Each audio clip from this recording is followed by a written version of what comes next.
Halo, pernah nggak ngerasa teori marketing tuh, kaku, ketebelan, atau susah banget dipakai di dunia nyata? Nah, di sesi bedah materi kali ini, kita bakal ubah semua teori yang membosankan itu jadi strategi digital yang benar-benar bisa langsung Anda eksekusi. Bayangkan ini ibarat perjalanan dari konsep dasar banget sampai ke taktik layar sentuh yang bikin closing terus-terusan. Oke, yuk langsung kita mulai. Oke, anggap saja saya konsultan bisnis Anda hari ini. Peta jalan kita simpel. Pertama, esensi dasar pemasaran, lanjut ke kerangka strategi pemasaran, lalu menentukan segmentasi pasar, seni promosi penjualan, dan ditutup dengan taktik pemasaran digital. Bagian 1. Esensi dasar pemasaran. Memahami fundamental pemasaran. Nah, sebelum kita loncat kejauhan ke urusan iklan digital atau algoritma medsos, kita harus banget paham apa sih jantungnya marketing itu sebenarnya. Mengutip konsep inti dari Kotler, pada akhirnya pemasaran itu selalu soal manusia. Ini soal gimana kita memenuhi kebutuhan mereka lewat pertukaran yang adil. Gini deh, kalau Anda sebagai penjual dan pelanggan Anda nggak sama-sama ngerasa puas setelah transaksi, itu bukan marketing yang sehat. Tujuannya diciptakan marketing tuh biar Anda bisa bersaing, tapi di saat yang sama juga bikin hidup konsumen Anda jadi lebih baik. Fair kan? Makanya, sebelum Anda keluar uang sepeser pun buat iklan, setiap wirausaha wajib banget punya jawaban buat 3 pertanyaan mendasar ini. What? Apa sih sebenarnya produk atau jasa yang mau Anda jual? Terus, who? Siapa yang bakal jualan atau masarin ini? Dan how? Nah ini, gimana persisnya cara produk itu bisa sampai ke tangan konsumen? Percaya deh, kalau jawaban dari 3 hal ini belum kebayang jelas, tahan dulu budget iklan Anda. Dan ini brilian banget buat ngejelasin perjalanan konsumen di dalam kepala mereka. Kita sebutnya AIDAS. Ini tuh ibarat jalan tol psikologis yang pasti dilewati semua orang. Mau belanja di toko fisik ke, online ke, sama aja. Pertama, mereka harus sadar dulu. Awareness. Oh, produk Anda tuh ada loh. Terus mulai deh penasaran. Interest. Dari situ muncul desire, alias keinginan kuat banget buat nyoba. Lanjut ke eksekusi. Action. Mereka beli. Dan terakhir, bagian yang paling krusial. Satisfaction. Apakah mereka puas? Kepuasan inilah penentu utama apakah mereka bakal jadi fans setia bisnis Anda atau malah lari ke kompetitor. Masuk ke bagian 2, kerangka strategi pemasaran, menyusun strategi pemasaran Anda.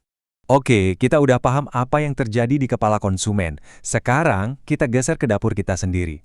Struktur organisasional apa sih yang dibutuhin buat menang di pasar? Inilah fondasi klasiknya, yaitu marketing mix atau bauran pemasaran. Zaman dulu banget kita kenal ini sebagai 4P. Produk Anda harus punya kualitas yang pas. Price, harganya harus masuk akal. Place, ini soal di mana orang bisa dapetin produknya, gampang dicari atau enggak. Dan promotion, gimana cara Anda ngenalinnya ke mereka. Tapi, ya ampun, kita kan sekarang hidup di era global yang serba tanpa batas. Makanya, 4P aja tuh udah jelas nggak cukup. Konsep ini akhirnya mekar jadi 7P. Ada tambahan penting nih, physical environment atau lingkungan fisik tempat transaksi, proses alias alur pelayanannya, dan people, orang-orang di balik bisnis Anda.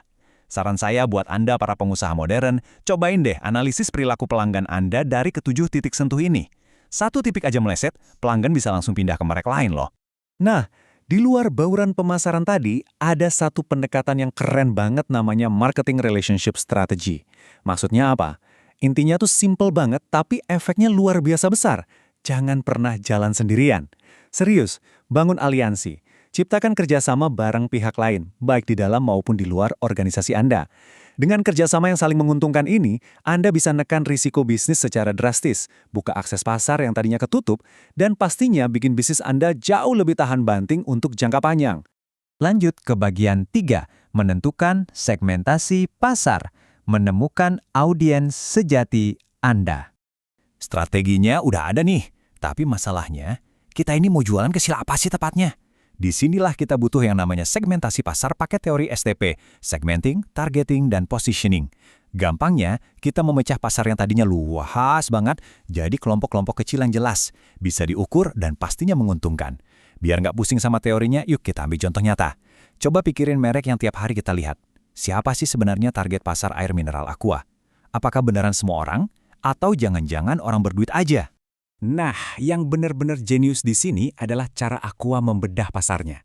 Secara geografis dan demografis, ya betul, mereka menjangkau seluruh Indonesia dari segala usia. Tapi coba perhatikan psikografisnya. Mereka bikin kemasan gelas seharga Rp500 sampai botol ukuran sedang seharga Rp3.000 murni buat merangkul kelas menengah ke bawah. Mereka menargetkan orang-orang yang gaya hidupnya praktis, aktif, yang butuh mobilitas tinggi tiap hari. Inilah keajaiban segmentasi. Satu jenis produk air putih, tapi dikemas dengan harga dan wujud spesifik untuk menyasar gaya hidup yang beda-beda. Bagian 4. Seni promosi penjualan. Seni mendorong transaksi. Jadi, kita udah nemu nih siapa targetnya. Pertanyaan terbesarnya sekarang, gimana caranya kita benar-benar ngeyakinin mereka buat buka dompet? Di buku-buku teori, promosi itu kan ada periklanan, jualan tatap muka, dan semacamnya. Tapi, mari kita bikin ini jauh lebih praktis, apalagi kalau Anda jualan online. Ada 5 taktik promosi jitu yang bisa langsung Anda pakai. Pertama, copywriting. Ini seni merangkai kata biar orang belanja tanpa ngerasa lagi dipaksa beli. Kedua, limited edition. Ciptakan kesan barangnya langka biar konsumen antri. Ketiga, bundling. Gabungin aja produk yang lagi laku keras sama stok lama di gudang biar tetap ludes. Keempat, diskon bersyarat. Anda naikin dulu harganya sedikit, baru kasih diskon 50% tapi ada syarat belanja minimalnya. Dan yang kelima, ini favorit banget. Permainan harga. Pernah kepikiran nggak sih kenapa harga barang di depan Anda ini 19.900 dan bukannya dibuletin aja jadi 20.000? Sebuah penelitian marketing jadul dari tahun 1977 ngebongkar fenomena psikologis ini. Angka yang nggak bulat, apalagi yang berakhiran angka 9, itu secara otomatis menipu otak kita buat mikir kalau harga itu jauh lebih murah dari aslinya. Bayangkan, trik dari tahun 77 ini masih luar biasa ampuh dipakai di setiap mall dan e-commerce hari ini. Dan akhirnya, bagian 5, taktik pemasaran digital, eksekusi kampanye digital modern. Sekarang kita masuk ke titik yang paling tajam dan taktis dari sesi eksplorasi kita. Era pemasaran digital. Era di mana psikologi manusia tadi dikawinkan sama teknologi yang super masif dan interaktif. Di dunia maya, pada dasarnya cuma ada 2 paradigma nih. Strategi tarik atau pull, dan strategi dorong atau push. Strategi tarik itu ibaratnya pas konsumer lagi aktif nyari-nyari info tentang Anda lewat Google, atau mampir baca blog Anda. Nah, kalau strategi dorong, Anda yang lebih proaktif. Anda yang secara langsung melempar iklan, email, atau SMS promo langsung ke layar HP mereka. Terus poin krusialnya, mana yang harus dipilih? Strategi tarik itu ngasih Anda kebebasan bikin konten dan teknologinya gampang. Tapi kelemahannya dia sangat pasif. Anda cuma bisa nunggu bola. Sebaliknya, strategi dorong itu ibarat senapan sniper. Sasarannya khusus, datanya bisa dilacak detail, dan pesannya bisa disesuaikan banget. Tapi hati-hati, kalau terlalu agresif, konsumen bisa ngerasa privasinya dilanggar dan ujung-ujungnya nomor atau akun Anda diblokir.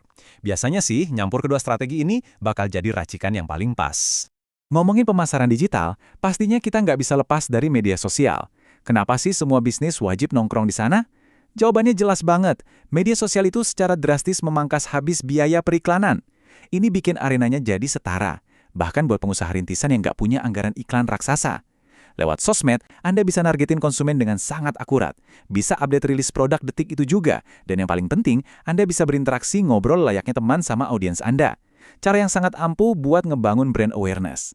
Dan coba lihat betapa luasnya pilihan alat bantu Anda hari ini. Dari Google Shopping buat nangkap pembeli yang udah niat banget mau belanja, ada Facebook dan Instagram Ads buat jangkauan visual yang luas, terus keajaiban algoritma FYP di TikTok yang bisa melambungkan produk Anda secara organik, tanpa biaya speser pun. Belum lagi iklan titik penjualan langsung di dalam marketplace kayak Shopee atau Tokopedia, plus kekuatan endorsement dari para influencer. Akses untuk langsung menembus ke saku pelanggan belum pernah sedekat ini dalam sejarah umat manusia.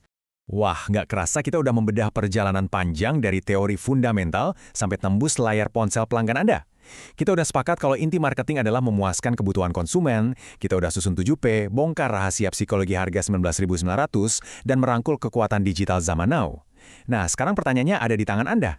Mengingat kerangka perjalanan psikologis AIDAS yang kita bahas di awal tadi, coba pikirkan, kanal digital mana nih yang mau Anda uji hari ini buat menarik konsumen dari yang tadinya cuma sekedar sadar, berubah jadi ngambil tindakan pembelian? Ayo pilih satu, rancang strategi Anda, dan mulailah mengeksekusi. Terima kasih banyak sudah mengikuti sesi bedah materi ini, dan sampai jumpa di eksplorasi mendalam kita berikutnya.